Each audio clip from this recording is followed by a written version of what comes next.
Hello everyone. Today we will discuss about question number 31 of exercise 5.1 continuity and differentiability. Let's see. Question number 31. Show that the function defined by f of x cos x square is a continuous function.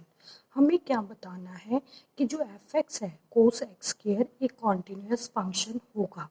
आपको ये चीज़ show करके दिखानी है. ना तो हमारे पास यहाँ कोई स्प्लिटिंग फंक्शन है, सिंपल फंक्शन दिया हुआ है, ट्रिग्नोमेट्री फंक्शन है, ना ही कोई पॉइंट दिया हुआ है. तो हम देखते हैं अब इसका सॉल्यूशन हम कैसे प्रोसीड करेंगे. हम क्या कर रहे हैं, लेट एच एक्स, मैंने एक फंक्शन मान लिया क्या एच एक्स, जिसको क्या नाम दे रही हूँ एक्स स्क्वायर. एक्स स्क्वायर को क्या मान लिया एच एक्स. और जी एक्स दूसरा फंक्शन मानना, वो क्या मान लिया कोस एक्स. अब देखो एच एक्स जो है और जी एक्स जो है, मैंने इस एफ एक्स को दो पार्ट में अलग अलग डिफाइन किया है.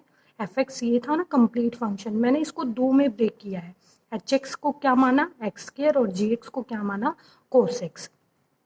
अब यहाँ से हम देखेंगे जो एच एक्स फंक्शन है वो एक पोलिनोमियल है, जो जी एक्स फंक्शन है वो एक ट्रिग्नोमेट्री फंक्शन है.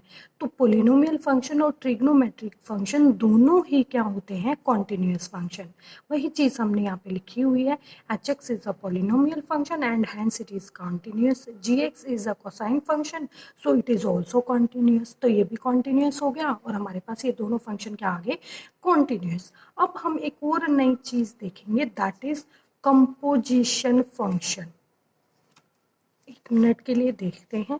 कंपोजिशन फंक्शन दो फंक्शन से बना होता है. हम उसको कुछ इस तरह से लिखते हैं जैसे एफ ओ जी, और जब हम इसको डिफाइन करते हैं तो ऐसे लिखते हैं एफ एज इट इज, और यहाँ पे लिखते हैं जी एक्स फंक्शन. यहाँ पे देखिए F O G of X, तो एफ भारी रहेगा और जी एक्स फंक्शन कहाँ आ जाएगा ब्रैकेट के अंदर. इस तरह से हम कंपोजिशन फंक्शन को क्या करते हैं डिफाइन करते हैं. एफ जी एक्स से लिखा हुआ है यहाँ पे, और फिर हम यहाँ पे क्या करते हैं जी एक्स फंक्शन जो भी गिवन होगा उसकी यहाँ पे मान लो हमारे पास जो भी फंक्शन है, मान लो एक्स स्क्वायर दे रखा तो हम यहाँ पे एक्स स्क्वायर लिखेंगे, उसके बाद एफ एक्स डिफाइन करेंगे, वो इसका क्या हो जाएगा आंसर. कंपोजिशन फंक्शन को ऐसे हम क्या करते हैं डिनोट करते हैं. अब यहाँ पे देखिए दोनों फंक्शन क्या थे कॉन्टिन्यूस थे. अब देखो मैंने इन दोनों को कंबाइन कर दिया, क्या लिखा जी ओ एच एक्स, क्या बना दिया इसका कंपोजिशन फंक्शन. क्योंकि मैंने तो इस फंक्शन को कॉन्टिन्यूस दिखाना है, इनको कॉन्टिन्यूस दिखाने से काम नहीं चलेगा. तो अब हमने क्या किया जी ओ एच एक्स लिखा. अब वही काम करना है. जी ओ एच एक्स का मतलब क्या होता है, जो बाहर वाला फंक्शन है वो एज इट इज लिखना है जी, और ये जो है ना एच एक्स इसको कहाँ लिखेंगे ब्रैकेट के अंदर. लिखने के बाद क्या करना है, एच एक्स फंक्शन हमें गिवन है कितना है एक्स स्क्वायर, तो मैंने यहाँ एच एक्स की वैल्यू रख दी ना, यहाँ पे क्या लिखा एक्स स्क्वायर. अब ये पूरा क्या बन गया जी एक्स फंक्शन, क्या बना जी एक्स फंक्शन. अब जी एक्स पे चलते हैं.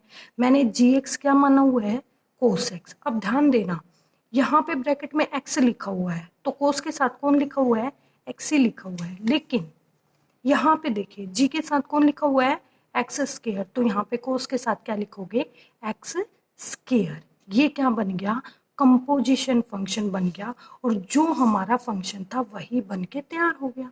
अब देखिए एच एक्स और जी एक्स दोनों के दोनों फंक्शन क्या है कॉन्टिन्यूस है. अगर ये दोनों फंक्शन कॉन्टिन्यूस होते हैं तो इनकी जो कंपोजिशन होती है क्या होती है कंपोजिशन फंक्शन जो होता है, इन दोनों फंक्शन की जो कंपोजिशन होगी वो भी क्या हो जाएगी एक कॉन्टिन्यूस फंक्शन. और कंपोजिशन इनकी क्या है कोस एक्स स्क्वायर, और कोस एक्स स्क्वायर ही आपके पास क्या है एफ ऑफ एक्स. इस तरह से जो आपका फंक्शन है F X is equal to cos X square is a continuous function, तो वो आपके पास कैसा फंक्शन निकल के आ गया कॉन्टिन्यूस फंक्शन निकल के आ गया. This is your question number 31. Now discuss about question number 32. देखिए show that the function defined by fx this is a continuous function। अब हमें इस फंक्शन को क्या दिखाना है, कॉन्टिन्यूस दिखाना है। वही काम है, हम यहाँ पे भी कंपोजिशन बनाएंगे और उसके बाद उसको क्या शो कर देंगे कि हाँ ये क्या है, एक कॉन्टिन्यूस फंक्शन है। वही उसी तरह से प्रोसीड करेंगे। मैंने एक फंक्शन माना जी एक्स को क्या मान लिया, ये कॉस एक्स मान लिया, और एच एक्स को क्या मान लिया, एक्स। और किसके साथ, मोड के साथ, क्योंकि यहाँ पे क्या लगा हुआ है, मोड लगा हुआ है ना। और यहाँ सिंपल क्या है, cos x को gx, और इससे जो मोडलेस फंक्शन है इसको क्या मान लिया, hx मान लिया। अब हमें पता है gx एक क्या है, ट्रिग्नोमेट्री फंक्शन, और hx हमारे पास कैसा फंक्शन है, मोडलेस फंक्शन। तो ये दोनों ही क्या हो जाएंगे, कॉन्टिन्यूस फंक्शन हो जाएंगे। और कॉन्टिन्यूस फंक्शन हो जाएंगे तो हम इन दोनों से कंपोजिशन बना के देखते हैं, क्या पता हमारा यही फंक्शन निकल के आ जाए। तो अब देखो मैंने क्या लिखा, HOG। अब देखो HOG लिखने का कैसे लिखते हैं, H तो बाहर लिखना है और ये GX फंक्शन कहाँ लिखना है, ब्रैकेट के अंदर।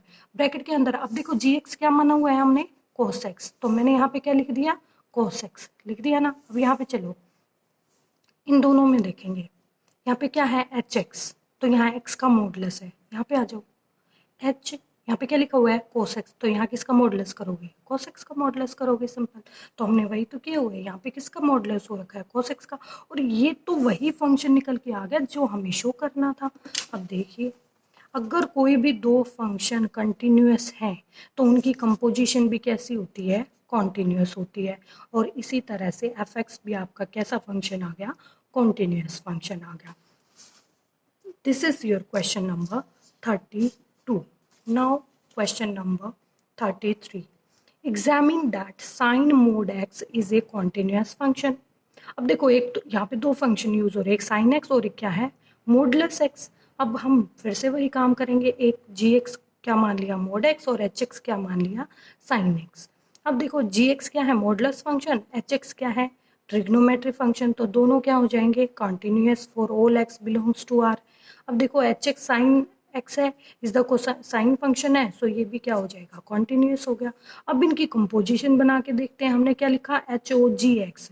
अब देखो इसको कैसे लिखोगे, h as it is gx function को ब्रैकेट के अंदर। अब gx फंक्शन दे कितना रखा है, मोड x, तो मैंने यहाँ रख दिया ना मोड x। अब देखो इसमें और इसमें देखो hx, यहाँ x है तो साइन के साथ यहाँ पे क्या लिखा हुआ है, x लिखा हुआ है। अगर यहाँ पे मोड लिखा हुआ है तो साइन के साथ क्या लिख दोगे, मोड x लिख दोगे। तो इट मीन्स इनका कंपोजिशन वही बन रहा है जो हमारा फंक्शन है। तो यहाँ से हमारे पास फिर से क्या चीज़ आ गई, gx और hx अगर दो फंक्शन है और दोनों के दोनों कॉन्टिन्यूस हैं तो उनकी कंपोजिशन भी क्या हो जाती है, कॉन्टिन्यूस फंक्शन हो जाती है। और इस तरह से हमारा fx क्या निकल के आ गया, continuous function. This is your question number 33. Now question number 34. Find all point of discontinuity of f defined by this. ये हमें फंक्शन गिवन है, mode x minus mode x plus 1 और फिर क्या है, मोड। अब हमने फिर से वही दो फंक्शन है ना यहाँ पे, एक को gx मान लिया, एक को क्या मान लिया, hx। देखो ये भी मोडलेस फंक्शन है और ये भी मोडलेस, इसको हम एब्सोल्यूट वैल्यूड फंक्शन भी बोल देते हैं, ठीक है। Both are the same thing. gx क्या है, ये है, is the absolute valued function, so it is continuous for all x belongs to r। ऐसे ये भी मोडलेस फंक्शन है, ये मोडलेस फंक्शन है, या फिर क्या कह सकते हैं, एब्सोल्यूट वैल्यूड फंक्शन है, so it is continuous for all x belongs to r। अब देखो ये फंक्शन भी कॉन्टिन्यूस है और ये फंक्शन भी कॉन्टिन्यूस है। अब अलजेब्रा ऑफ कॉन्टिन्यूस फंक्शन क्या कहता है, अगर दो फंक्शन कॉन्टिन्यूस हैं तो उनका डिफरेंस भी क्या होता है, कॉन्टिन्यूस फंक्शन।